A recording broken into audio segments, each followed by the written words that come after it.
Hey guys, it's Joey Malpica here again. Today we're going to be doing something a little different. Today we're doing a program called Story for a Story. Someone tells me their story. Could be how they got to New York, could be a struggle, trials and tribulations of their life. And my promise is to give them a book of their choosing. So see how it goes, and I hope you like it. So, back in the mid-'80s, I was living in Chicago, born and raised in Chicago, tired of Chicago, and I wanted to do something different. I applied for graduate school. I tried to get into the Brown University writing program, and I was all set to do that. That's incredible. I was all set to do that, but Brown had another, they had something else in mind, so I didn't get into the program. After I graduated in November 2014. I thought it'd be very easy to land a job since I was graduating early before everyone else. It actually, I had 2 internships prior, so I also thought it would be easy. I probably went on like anywhere from 15 to 20 interviews, kept getting denied, was getting very discouraged. I was training until I was 16 to be a professional ballet dancer. I was training with a Russian ballet school, and I found out when I was just about to go into the company that I have bad enough scoliosis that I should have had surgery about 10 degrees ago. I have about a 35-degree angle in my back, so I couldn't make the company. But, you know, I was so psyched about just getting out of Chicago and trying something really different and going someplace that I'd never been before, that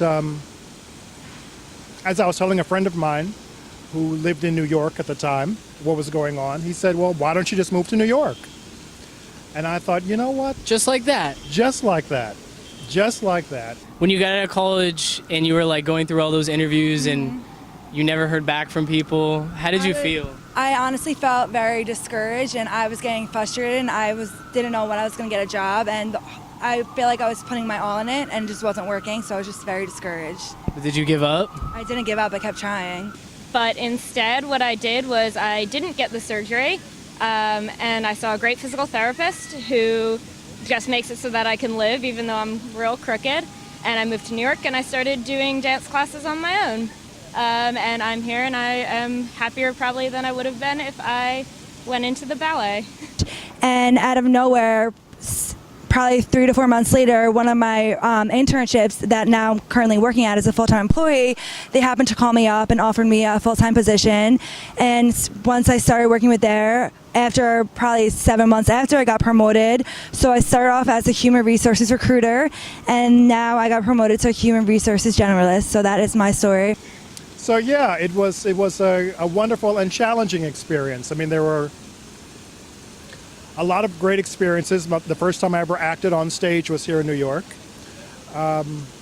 in front of, you know, we did the what's it called, the Outright conference in Boston.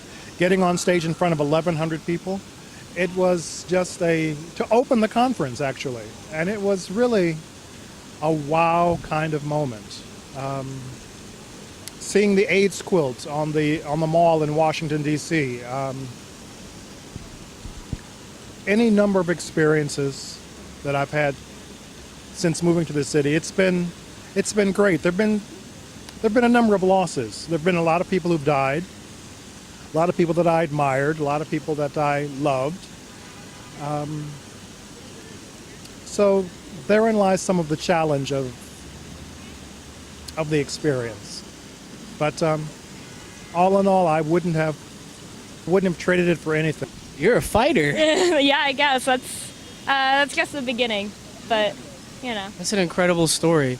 Do you miss ballet? Yeah, all the time, but I have found a lot of other things that I really like. I actually work in immersive theater now, and I do design and writing for people to experience basically living video games, which is way cooler, almost arguably.